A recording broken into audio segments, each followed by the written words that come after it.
All right, welcome to another DFW Running Talk. I'm Chris Detzel. We have Alfonzo Gonzales. Fonz, how are you? Doing good. How about yourself, Chris? Good. I appreciate you coming back on.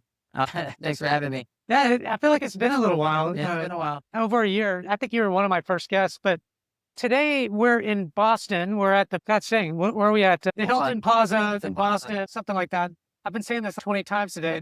Park Plaza. Park Plaza. That's right. And you are running Boston. How many times have you done it so far? This will be number 10. Number 10. Okay. So you've done 10, but man, you've run London. Have you run all of the main? No, actually, I need London and Tokyo, which I'm looking at running next year, most likely. Okay. What I'm looking at. You're doing some kind of cool this year. You're running Japan, the half marathon. Yes, I'm doing Sendai Half Marathon next month on May 10th, representing the city of Dallas. Got it. So something I want to go back to is your very first Boston Marathon, because you're a very consistent runner at about a 240s, 245s, where you're running on a very consistent basis. Tell me about that and just what that meant.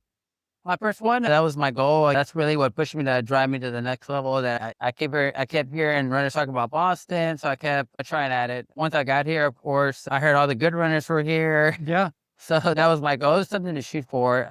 So that's what Boston meant to me, just running with some of the best runners here. Of course, my first Boston was, I can't remember my time, but I know it's very difficult. The crowd just sucks you in right off the start. I'm pretty sure I did some walking and running my first marathon, but I enjoy the crowd. The atmosphere was amazing. Do you remember when that year was when you first ran? 2014 was my first Boston. And do you remember so before Train Pegasus, by the way, Fonz kind of runs up Train Pegasus. Was there any group that you ran with? I've heard people talk about. No, absolutely. We were running with the Dallas Running Projects at the time. That was the running group that's changed names over the year. But Dallas Running Projects is where I saw a lot of the runners always talking about Boston Marathon. A lot of them had run Boston.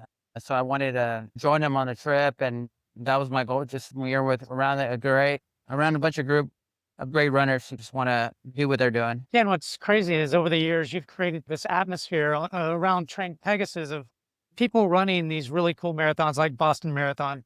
I'm here today, and Train Pegasus has probably 20 or 30 people here? Yes, about 20 or 30 or so, maybe a little bit more. Yes. That's crazy. Yeah, so it's great. We definitely love the Dallas running community, so it's not always just Train Pegasus. A lot of these runners run with different run clubs. Yeah. People that have coached from different run clubs. But it's just a place, a running community where you can come out and run whenever you need to do workouts and such. Yeah. Or if you miss a day, you want to come join us, just come join us. Absolutely. I've joined y'all a few times, and my hope is to join you guys a little bit more over this next year. As you kind of look at Boston Marathon, you've done it 10 times. What is the reason you keep coming back? Part of it was, in the beginning, was the best of the best. Now you have a whole group of people that you know very well that are part of the best age group, that kind of stuff. Talk to me about Boston, the reasons that you keep coming back over and over. And keep coming back is all the first timers. So as I coach the runners, they come out here for the first time and work. Some of them, it took them like 2 or 3 years. So this is like their first time. Yeah. Boston, it's a different person. First time, that took them a long time, and I want to be there. This is a long journey. They struggle. A lot of people who ran so many marathons to get here that struggled or didn't hit their times, and they're finally here. And I just want to be here for their first time. So that's really what drives me to come each year. It's just my athletes and a lot of the even friends, coworkers. Yeah, they come out here run for the first time. So it really is special to them and it's special to me, especially throughout their journey. I love that. And so, what are you looking forward to the most for this 2026 tomorrow? Marathon. How are you going to run it? How are you thinking about it? What does that look like for you? It's like I said, May 10th, so that's my priority right now. So tomorrow it's going to be more of a workout. So we're going to do a progression run. The first 5K is going to be anywhere from 6:45 to 6:40 pace. Yeah, to start off, and then work my way down, and then see what I have in the last 10K to try to do half marathon pace as part of my training for next month. And I think you mentioned so. I just want to be clear on what that means. Is potential 245 is about what you're thinking. Yeah, that's really what I'm thinking, because I do have some people in my group that kind of want to follow my progression run. Okay. This is what I've been doing in my training runs. So if I can help some people out there doing my progression, they know what I'm doing. They know my game plan. And that's what we plan to do. So that's what I'm going to stick to tomorrow. So people that are running with you tomorrow that are going to do that, are they first-time marathoners, or are they just doing the same thing you're doing?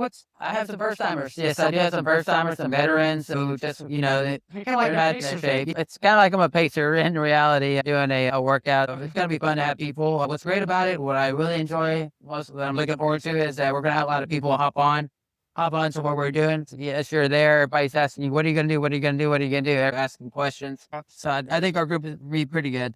Every year it is. It always is. We always make friends. Yeah, I was telling you earlier, or I was talking to you earlier about this year you have quite a bit of first timers, but next year, man, is a ton of first timers that's going to happen. I was talking to Diana from Fit for Adventures, Chris. Yeah, there's going to be a lot of first timers next year. I'm really excited for next year. I think it's going to be a bigger group than it is this year for sure. I agree. Any advice for people that, that are doing it either for the first time or maybe even the 10th time, but just your thoughts around the overall experience, how to take the race and that kind of stuff?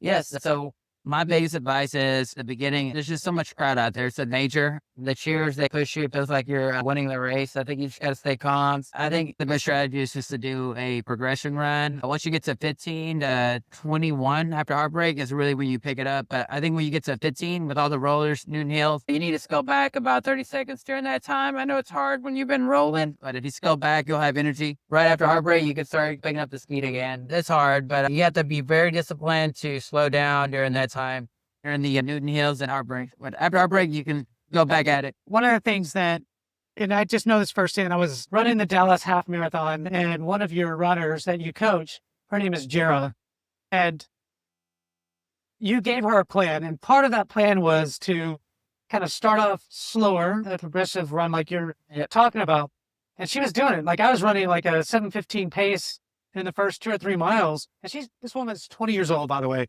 So you don't get many runners that run their first marathon and do exactly what their coach says. Very true. It's a very hard thing to do with the crowd and everything else. But she did. I was like, the first 2 or 3 miles, I was like, Jera, you're going to succeed. You are playing this smart. Well, Fonz told me to do this, so I'm going to do this. Cheers to you, brother. People are doing what you're saying. Like, that's a rare thing. No, that's something I always tell people. Our body, every time we do a workout, we always do a 2-mile warm up. You got to get your legs underneath you before you just do it now. All right, go. One of the things I always tell my runners is like, every time we train for every run that's over 6 miles, you always do a 2-mile warm up. Yeah. So in a race, your body already knows, hey, I need to get my legs underneath me. So I always tell people, make sure we do a warm up. Make sure you get your legs underneath. The goal for the first 2 miles is never to run goal pace. It's all about getting your legs underneath, keep your heart rate down, and then just build up from there. And then that's when we start to build the plan from there. And that's very hard for people to do that because their mindset is racing. We got to go right at goal pace, and that's not the way it works. And Jera, of course, did that and executed very well. She did. And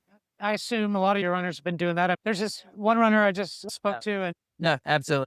I think his marathon was 2:44, you coaching. And I love what you're doing. And so anything that we missed that you wish that we would have talked about, or at least some quick hits? No, I think you covered all the topics here. Fonz, it's been great. Thank you so much. Thanks for having me again. Yeah, of course. Anytime. Here in Boston, too. Yeah, good to see you. And thanks for everyone for tuning in to these quick hits. I'm Chris Detzel.